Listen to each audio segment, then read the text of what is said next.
Big boss season 5 day 3 തുടങ്ങുമ്പോൾ തന്നെ Angelina ഇരുന്ന് കരച്ചിലാണ്, കരഞ്ഞു മെഴുകാണ്. വേറെ ഒന്നുമല്ല, മനീഷ ആഞ്ചലീനെ വഴക്ക് പറഞ്ഞു. ആരാണെങ്കിലും വഴക്ക് പറഞ്ഞു പോകും. കാരണം കിച്ചൺ ഡ്യൂട്ടിയിലുള്ള ഒരാള് മോർണിംഗ് ടാസ്ക് ഒക്കെ കഴിഞ്ഞതിന് ശേഷം ഈ ഒഴിഞ്ഞു മാറി നടക്കുക. ഇതിന് മുമ്പത്തെ സീസണിലൊക്കെ നമ്മൾ കണ്ടിട്ടുണ്ട്, കിച്ചൺ ഡ്യൂട്ടിയിലുള്ള ആള് എത്ര ടാസ്ക് ഉണ്ടെങ്കിലും എന്തൊക്കെ അവിടെ ടാസ്ക് നടന്നാലും അത് കഴിയുമ്പോൾ അവർ ഉടനെ തന്നെ കിച്ചണിലേക്ക് വന്ന് കയറും. കാരണം അവർക്ക് അവിടെ ഫുഡ് ഉണ്ടാക്കേണ്ട അവരുടെ ഡ്യൂട്ടി ആണല്ലോ. അപ്പൊ അങ്ങനെയുള്ള കിച്ചൺ ഡ്യൂട്ടിയിലുള്ള ഒരാള് ഇതൊക്കെ ടാസ്ക് ഒക്കെ കഴിഞ്ഞിട്ട് പയ്യെ കിച്ചണിലേക്കൊക്കെ കയറാതെ പയ്യെ തട്ടിയും തടഞ്ഞും അതുവഴി ഇതുവഴിയൊക്കെ ആയിട്ട് നടക്കുന്നത് കൊണ്ട് ഉറപ്പായിട്ടും കിച്ചൺ ഡ്യൂട്ടിയിലുള്ള ആൾക്കാർ പറയും, മോളെ ഞങ്ങളെ കൊണ്ട് പണിയെടുപ്പിച്ച് കാര്യങ്ങൾ കാണുന്ന അത്ര നല്ലതല്ല എന്നുള്ള രീതിയിൽ മനീഷ പറഞ്ഞു.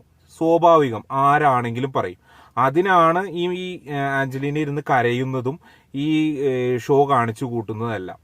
അങ്ങനെ പുള്ളിക്കാരി പതുക്കെ ബെഡ്റൂമിൽ വന്ന റൂമിൽ കട്ടിലേക്ക് കിടക്കുന്നു.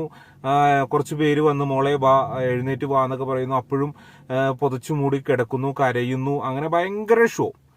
അപ്പം ഷോ എന്ന് പറഞ്ഞു കഴിഞ്ഞാൽ വേറെ ഒന്നുമല്ല, എന്നെ എല്ലാവരും ഒറ്റപ്പെടുത്തുന്നു എന്ന ഒരു രീതി അവിടെ വരുത്തി തീർക്കണം. അങ്ങനെ എനിക്ക് കുറച്ച് നാളും കൂടി പിടിച്ച് നിൽക്കണം എന്നുള്ള ഒരു ഗെയിമിന്റെ പ്ലാനായിട്ടാണ് എനിക്ക് തോന്നിയത്. കാരണം അല്ലെങ്കിൽ പിന്നെ അവിടെ അങ്ങനെ മാറിക്കിടക്കേണ്ടതായ രീതിയിലുള്ള ഒരു പ്രശ്നങ്ങളും അവിടെ ഉണ്ടായിട്ടില്ല.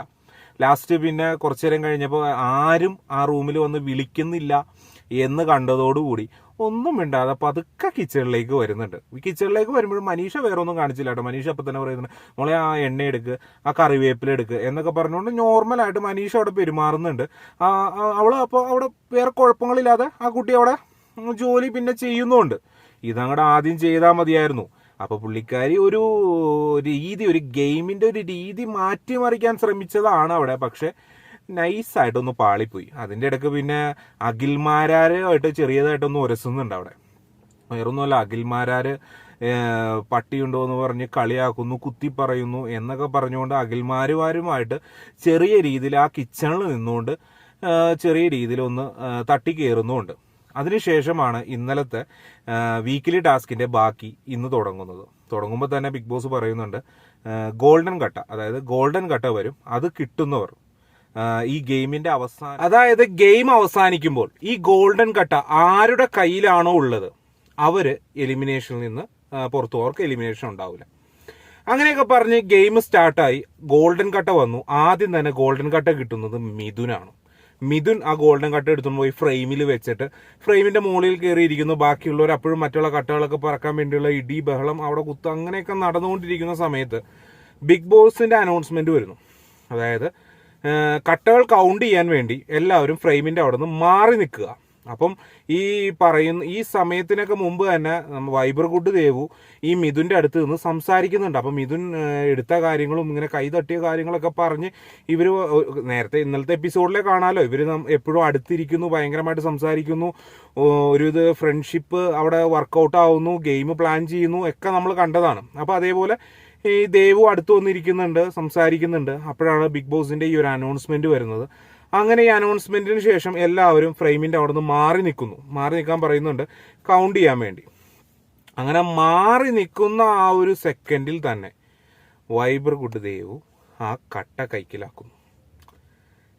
ആ കട്ട വൈബർ ഗുഡ് ദേവു അതെടുത്ത് മാറ്റുന്നു. അപ്പോഴാണ് പിന്നെ പ്രശ്നങ്ങൾ തുടങ്ങുന്നത്. അപ്പോൾ തന്നെ എന്ന് വെച്ച് കഴിഞ്ഞാൽ ബിഗ് ബോസ് പറഞ്ഞിട്ടാണല്ലോ മറ്റേ മിഥുൻ അവിടെ നിന്ന് മാറി നിൽക്കുന്നത്. അപ്പോൾ അങ്ങനെ പിന്നെ വൈബർ ഗുഡ് ദേവു അതിൻ്റെ മുകളിൽ കയറിയിരിക്കുന്നു. അതിൻ്റെ ആ പ്രശ്നം ഏറ്റുപിടിക്കുകയാണ് വിഷ്ണു ആ പ്രശ്നങ്ങൾ ഏറ്റുപിടിക്കുന്നു എന്ന് പറഞ്ഞു കഴിഞ്ഞാൽ, നിങ്ങൾ ഇന്നലെ മുതൽ പഞ്ചാര പോലെയായിരുന്നു, മറ്റേതാണ് മറിച്ചാന്നൊക്കെ പറഞ്ഞുകൊണ്ട് പിന്നെ അങ്ങോട്ട് പറഞ്ഞ് തകർക്കുന്നുണ്ട് വിഷ്ണു ഒട്ടും വിട്ടുകൊടുക്കുന്നില്ല. വൈബർ ഗുഡ് ദേവു അത് കേൾക്കുമ്പോൾ ഭയങ്കരമായിട്ട് പ്രവോക്ക് ആവുകയും ചെയ്യുന്നുണ്ട്. അതായത് അപ്പോൾ അതിൻ്റെ ഇടയ്ക്ക് വൈബർ ഗുഡ് ദേവു പറയുന്നുണ്ട്, നിന്റെ ബോഡിയൊക്കെ കണ്ടിട്ട് നിന്റെ അടുത്ത് ആര് വരാനാടാ എന്നൊക്കെ പറഞ്ഞുകൊണ്ട് അവൻ്റെ ബോഡിയെയും നിന്റെ മസില് അത് ഇതെന്നൊക്കെ പറയുന്നുണ്ട്. അപ്പം തിരിച്ച് അതേപോലെ തന്നെ തിരിച്ച് അവിടെ നിന്ന് കിട്ടിയതെന്ന് വെച്ച് കഴിഞ്ഞാൽ നിങ്ങൾ മറ്റേ ഇൻസ്റ്റാഗ്രാമിലും മറ്റേ യൂട്യൂബിലും ഒക്കെ വന്നിരുന്ന് പറയുന്നത് പോലെയല്ല ഇവിടെ വന്ന് പ്രവർത്തിക്കുന്നതെന്നൊക്കെ പറഞ്ഞുകൊണ്ട് അവിടുന്ന് തിരിച്ചും അവൻ അപ്പം തന്നെ മറുപടി കൊടുക്കുന്നുണ്ട്. അതൊക്കെ ശരിക്കും പറഞ്ഞാൽ ദേവുവിനെ വല്ലാണ്ട് അങ്ങോട്ട് കയറി അങ്ങോട്ട് കൊള്ളുന്നു ദേവുവിന്. അപ്പോൾ ദേവുവിന് ഇവനോട് പറഞ്ഞു നിൽക്കാനും ഓവറായിട്ട് അങ്ങോട്ട് പറ്റുന്നില്ല. ശരിക്കും പറഞ്ഞാൽ കൊടുത്താൽ കൊല്ലത്തും കിട്ടും. അത് തന്നെയാണ് അവിടെ സംഭവിച്ചുകൊണ്ടിരിക്കുന്നത്. അവൻ്റെ ബോഡിയെ മാക്സിമം കളിയാക്കാൻ പറ്റുന്ന ലെവലിലൊക്കെ കളിയാക്കുമ്പോൾ അവൻ തിരിച്ച് ഇവക്കടെ പ്രൊഫഷനായ, അതായത് ഇൻസ്റ്റാഗ്രാം യൂട്യൂബ് എന്നുള്ള ആ ഒരു പേജിനെയൊക്കെ പറ്റി അവനും പറയുന്നു. അപ്പോൾ ശരിക്കും പറഞ്ഞാൽ ദേവുവിന് ഇതങ്ങോട്ട് സങ്കടം സഹിക്കാൻ പറ്റുന്നില്ല. അപ്പോഴും പറയേണ്ടത് എൻ്റെ മകളൊക്കെ ഇത് കാണുന്നതാണ്, എൻ്റെ മകൾ കാണുന്നതാണ് ഇതൊക്കെ എന്നൊക്കെ പറയുന്നുണ്ട്. അപ്പോഴും ഞാൻ നോക്കുന്നത് അവിടെ ബാക്കി ദേവുവിനെ ഒഴിച്ചു കഴിഞ്ഞാൽ ബാക്കി 17 പേരുണ്ട്. ഈ 17 പേർക്കും ഫാമിലി ഉള്ളതാണ്. അവരുടെയും ഫാമിലി ഇതെല്ലാം കാണുന്നതാണ്. ഈ പറഞ്ഞ ഈ വിഷ്ണുവിനെ പറയുമ്പോഴും വിഷ്ണുവിൻ്റെ അച്ഛനും അമ്മയും അല്ലെങ്കിൽ ബാക്കിയുള്ള ഫാമിലിയൊക്കെ വിഷ്ണുവിൻ്റെയും ഈ പ്രോഗ്രാം കണ്ടുകൊണ്ടിരിക്കുകയാണ്. അപ്പോൾ വിഷ്ണുവിൻ്റെ ഫാമിലിക്ക് സങ്കടം വരില്ല, ദേവുവിൻ്റെ ഫാമിലിക്ക് മാത്രമാണ് സങ്കടം വരുള്ളൂ. ഇതും പറഞ്ഞുകൊണ്ട് ദേവുവിനെ അങ്ങോട്ട് സഹിക്കാൻ വയ്യ. കൺട്രോൾ പോയതോടുകൂടി ആ കട്ടയെടുത്ത് ഒരൊറ്റ അങ്ങോട്ട് എറിയാം. അത് പെട്ടെന്ന് കൈ കിടുന്നത് ഷിജുവിൻ്റെ കയ്യിലാണ്. ഷിജു അപ്പം തന്നെ അത് എടുത്ത് കയ്യിൽ വെച്ചു. ഞാൻ സേവ് ആയിട്ടോ, ഇനി എനിക്കൊന്നും പറയാനില്ല, ഞാൻ ആരായിട്ടും തല്ലു പിടിക്കാനും ഇടിയുണ്ടാക്കാനും വന്നില്ല, എനിക്ക് കിട്ടി, താഴെ കിടന്ന് കിട്ടി, ഞാൻ എടുത്തത് വെച്ചു, ദാറ്റ്സ് ഓൾ. പിന്നെ കിച്ചണിലേക്ക് അങ്ങോട്ട് പോയിട്ട് അപ്പോഴും ഈ പ്രശ്നങ്ങൾ തീരണില്ല. പിന്നെ കിച്ചണിൽ ചെന്നിട്ടാണ് ദേവു അപ്പോൾ അവിടെ ഒരു വാക്ക് പറയുന്നുണ്ട്, നീ മര്യാദക്കുള്ള പെണ്ണുങ്ങളെ കണ്ടിട്ടില്ല. ദേവു എന്താണ് അവിടെ ഉദ്ദേശിച്ചത് എനിക്ക് മനസ്സിലായില്ല. മര്യാദക്കുള്ള പെണ്ണുങ്ങളെ കണ്ടിട്ടില്ല. അപ്പൊ എന്താ അവിടെയുള്ള ആർക്കും മര്യാദയില്ലേ? ദേവു മാത്രമാണോ മര്യാദക്കുള്ള പെണ്ണുങ്ങൾ? അല്ലെ, 2 കാറ്റഗറി ഉണ്ടോ പെണ്ണുങ്ങളിൽ? മര്യാദക്കുള്ള പെണ്ണുങ്ങൾ, മര്യാദ കെട്ട പെണ്ണുങ്ങൾ. അല്ല, ദേവു ഭയങ്കരമായിട്ട് ടിക്ടോക്ക് മറ്റേ ഇൻസ്റ്റയിലും മറ്റേ യൂട്യൂബ് ബ്ലോഗിലൊക്കെ വലിയ കാര്യങ്ങൾ സംസാരിക്കുന്ന ഒരു വ്യക്തിയല്ലേ. അപ്പൊ എനിക്ക് മനസ്സിലായില്ല എന്താണ് ഈ മര്യാദ കെട്ട പെണ്ണുങ്ങളും മര്യാദയുള്ള പെണ്ണുങ്ങളും. മോശമാണ് കേട്ടോ. നിങ്ങളും ഒരു സ്ത്രീയല്ലേ. ഇതൊക്കെ പറയുമ്പോൾ ഒന്ന് ശ്രദ്ധിക്കണമെന്ന് നന്നായിരിക്കും. നിങ്ങളും ഒരു സ്ത്രീയാണ്. നിങ്ങൾ മൊത്തത്തിലുള്ള സ്ത്രീകളെ ആക്ഷേപിക്കുന്നത് പോലെയാണ് താങ്കൾ ആ സംസാരിച്ചത്. എന്ത് തന്നെയാണെങ്കിലും അതെന്താണെങ്കിലും എനിക്ക് ഒട്ടും അക്സെപ്റ്റ് ചെയ്യാൻ പറ്റുന്നില്ല. ദേവു അങ്ങോട്ട് കിച്ചണിൽ ചെന്നിട്ട് ദേവുവിന്റെ കലിപ്പങ്ങടെ അടങ്ങള, നീ ഇനി മുതൽ എന്റെ പേജിനെ എന്റെ യൂട്യൂബ് ചാനലിനെ പറ്റി പറഞ്ഞാൽ എന്നൊക്കെ പറഞ്ഞുകൊണ്ട് അങ്ങോട്ട് പ്രഷർ അങ്ങോട്ട് അടിച്ച് കയറാണ് ദേവുവിന്റെ. അപ്പോഴും എനിക്ക് തോന്നുന്ന ഒരു കാര്യം, ഈ ദേവു ഈ പറഞ്ഞ വിഷ്ണുവിന്റെ ബോഡിയെ പറ്റി മാക്സിമം കളിയാക്കുന്നുണ്ട്. പറയാൻ പറ്റുന്ന രീതിയിലെല്ലാം അവനെ പറഞ്ഞ് കൊള്ളിക്കുന്നുണ്ട്. അതിനൊന്നും പ്രശ്നമില്ല. ഈ ദേവു ഈ യൂട്യൂബ് ഇൻസ്റ്റഗ്രാമും എങ്ങനെ ഡെവലപ്പ് ചെയ്തെടുത്തോ അതുപോലെ തന്നെ കഷ്ടപ്പെട്ടിട്ട് തന്നെയാണ് ആ പയ്യൻ അവൻ്റെ ബോഡിയും അതേപോലെ ആക്കിയെടുക്കുന്നത്. അപ്പോൾ അവൻ്റെ ബോഡിയെ ഭയങ്കരമായിട്ട് കളിയാക്കി അല്ലെങ്കിൽ ബോഡി ഷെയിം ചെയ്യുമ്പോൾ അവൻ തിരിച്ച് ഇതേപോലെ കൊള്ളുന്ന രീതിയില്ല. അപ്പൊ ആർക്കാണെങ്കിലും ഇപ്പൊ എന്നെ ഒരാൾ പറയുമ്പോൾ മറ്റൊരാൾക്ക്, അപ്പൊ എന്നെ പറയുന്ന ഒരാൾക്ക് ഏത് രീതിയിൽ പറഞ്ഞാൽ വിഷമം വരും എന്നുള്ള ലെവലിലാണ് നമ്മൾ തിരിച്ച് മറുപടി പറയുന്നത്. ഉറപ്പായിട്ടും അത് എല്ലാ മനുഷ്യന്മാരും അങ്ങനെ തന്നെയാണ്. അതുപോലെ തന്നെയാണ് ഇപ്പൊ ഇന്ന് വിഷ്ണു ശരിക്കും അറ്റാക്ക് ചെയ്ത് കയറുന്നുണ്ട്. അത് കഴിഞ്ഞിട്ട് ഇതെല്ലാം പറയുമ്പോഴും കുറച്ച് കഴിഞ്ഞിട്ട് സംസാരത്തിന്റെ ഇടയിൽ എന്നും പറഞ്ഞൊരു തുപ്പണ, നമുക്ക് ആ സൗണ്ട് ശരിക്കും കേൾക്കാം, തുപ്പണം. അപ്പം ഈ വിഷ്ണു പറയുന്നുണ്ട്, ദേ എന്നെ തുപ്പി, നല്ല സ്വഭാവം, കാർക്കിച്ച് തുപ്പി എന്നൊക്കെ പറഞ്ഞുകൊണ്ട് അവിടെ നിന്ന് എഴുന്നേറ്റ് ചെല്ലും. അടുത്ത് നിൽക്കുന്ന സെറീന, അത് സ്ക്രീൻ സ്പേസിന് വേണ്ടിയാട്ടോ. അപ്പൊ ഒരു ആവശ്യമില്ല. അപ്പൊ ഈ തുപ്പണ പോലത്തെ സൗണ്ട് എന്ന് പറഞ്ഞാൽ നമുക്കായാലും സൗണ്ട് കേൾക്കാം, വ്യക്തമായിട്ട് ആ സൗണ്ട് അവിടെ കേൾക്കാം. അങ്ങനെ ആ സൗണ്ട് കേൾക്കുമ്പോ ഈ സെറീന അവിടെ നിൽക്കാണ്, തുപ്പിയിട്ടില്ല, തുപ്പിയെ എന്റെ മുഖത്താണ് ആദ്യം തെറിക്കുന്നത്.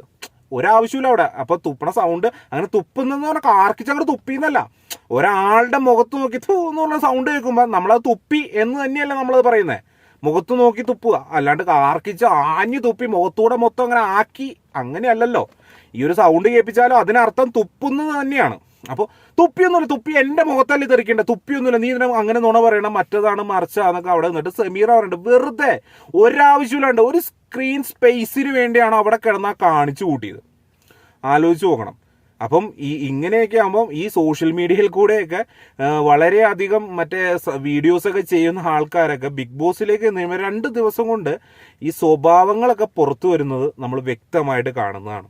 ഇപ്പൊ അതാണ് ശരിക്കും പറഞ്ഞാൽ ബിഗ് ബോസ് വീട്ടിൽ നടന്നുകൊണ്ടിരിക്കുന്നത്. അപ്പൊ ഇതേ സമയത്ത് അകത്ത് ഈ വൈബ്രകുട്ടി ദേവും വിഷ്ണുവും തമ്മിലുള്ള ഇതേ ഫൈറ്റ് നടക്കുന്ന സമയത്ത് പുറത്ത് അഖിൽമാരാരും റനീഷയും തമ്മിൽ വഴക്കുണ്ടാവുന്നുണ്ട്. അതും ഈ കട്ടയുടെ പ്രശ്നം തന്നെയാണ്, വേറെ പ്രശ്നമൊന്നുമല്ല, കട്ടയുടെ പ്രശ്നത്തിൽ തന്നെ. പക്ഷെ എനിക്ക് അവിടെ പറയാനുള്ളത് അഖിൽമാരാര് ചുമ്മാ പോടി നീ വാടി എന്നൊക്കെ പറഞ്ഞ് പല്ലിറുമി കടിച്ചത് കൊണ്ടൊന്നും കാര്യങ്ങളൊന്നുമില്ല. അഖിൽമാർ ഇന്നലത്തെ പട്ടി ഷോ തന്നെ വീണ്ടും ഇന്നും കാണിച്ചു കൂട്ടുന്നുണ്ട്. റനീഷ കറക്റ്റായിട്ട് പോയിന്റ് പറഞ്ഞ് അഖിൽമാരോട് എതിർത്ത് നിൽക്കുന്നുണ്ട്. ശരിക്കും പറഞ്ഞാൽ ഇങ്ങനെയുള്ള ഒരു സ്ഥലത്ത് പോയിന്റ്സ് പറഞ്ഞാണ് നിൽക്കേണ്ടത്. പക്ഷെ അഖിൽമാരാർ അതല്ല ചെയ്യുന്നത്. അഖിൽമാരാർ ഭയങ്കരമായിട്ട് ഷോ കാണിക്കുകയാണ്. ഏതാണ്ട് പല്ലൊക്കെ ഇറുമി ഏതാണ്ട് തല്ലാൻ ചെല്ലുന്ന പോലെയും അല്ലെങ്കിൽ ഭയങ്കരമായിട്ട് ഒച്ചയെടുത്ത് നീ പോടി വാടി എന്നൊക്കെ പറഞ്ഞുകൊണ്ടാണ് അഖിൽമാരാര് മുന്നോട്ട് പോകുന്നത്. എന്തായാലും അതിലെനിക്ക് എന്തായാലും റനീഷ നല്ല പക്കയായിട്ട് എതിർത്ത് തന്നെ നിന്നിട്ടുണ്ട്. കറക്റ്റ് പോയിന്റ്സ് പറഞ്ഞുകൊണ്ട് തന്നെ റനീഷ എന്തായാലും അഖിൽമാരാരിനെ എതിർത്ത് നിന്നിട്ടുണ്ട്. അപ്പം എന്താണെങ്കിലും ഗെയിമൊക്കെ തീർന്നു. ഏറ്റവും കൂടുതൽ കട്ടകൾ അടക്കി വെച്ച് പോയിന്റ്സ് ഏറ്റവും കൂടുതൽ നേടിയത് അഖിൽമാരാരും നാദിറയും. മറ്റേ ഗോൾഡൻ കട്ട കിട്ടി സേവ് ആയത് ഷിജുവും. അപ്പം ഇങ്ങനെയാണ് ഇപ്പം നിലവിൽ ഗെയിം തീർന്നത്. അപ്പം കഴിഞ്ഞ ദിവസത്തെ നോമിനേഷൻ ലെവലൊക്കെ മാറി മറിഞ്ഞ് അതിൽ നിന്ന് അഖിൽമാരാർ രക്ഷപ്പെട്ടു. വേറെ 8 പേരാണ് ഇപ്പം നിലവിൽ നോമിനേഷനിൽ വന്നേക്കുന്നത്. അപ്പം ഇത്രയാണ് ബിഗ് ബോസ് സീസൺ 5ന്റെ ഡേ 3 നടന്ന സംഭവം. എന്താണെങ്കിലും ഈ വീഡിയോ ഇവിടെ വെച്ച് നിർത്തുന്നു. നാളെ ബിഗ് ബോസിന്റെ അടുത്തൊരു വീഡിയോ ആയിട്ട് വരാം. അതുവരെ ബൈ.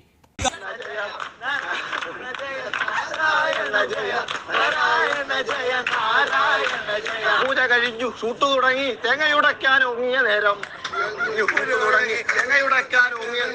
ഊങ്ങിയ തേങ്ങയിൽ ആഞ്ഞു പിടിച്ചു യൂണിയൻകാരിവർ ഇങ്ങനെ ചൊല്ലി. യൂണിയൻകാരിവർ ഇങ്ങനെ ചൊല്ലി. ഈ മാർക്കറ്റിൽ ഇറക്കണ ജോലിയും പൊക്കണ ജോലിയും ചുമക്കണ ജോലിയും ഞങ്ങളതാണ്. ഈ മാർക്കറ്റിൽ പൊക്കണ ജോലിയും ചുമക്കണ ജോലിയും നാരായണ ജയ നാരായണ ജയ നാരായണ ജയ നാരായണ ജയ നാരായണ ജയ നാരായണ ജയ നാരായണ ജയ നാരായണ ജയ. പാട്ടിൻ സീനിൽ നായക നടന നായിക നടിയെ പൊക്കിയെടുത്തു. നായക നടന നായിക നടിയെ പൊക്കിയെടുത്തു. ഇത് കണ്ടുടനെ യൂണിയൻകാരവർ നായിക നടിയെ ചാടിയെടുത്തു. നായിക നടിയെ കാരണമെന്താ? ഈ മാർക്കറ്റിൽ പൊക്കണ ജോലിയും ഇറക്കണ ജോലിയും ചുമക്കണ ജോലിയും ഞങ്ങളാണ്. ഈ മാർക്കറ്റിൽ പൊക്കണ ജോലിയും ഇറക്കണ ജോലിയും ചുമക്കണ ജോലിയും ഞങ്ങളാണ്.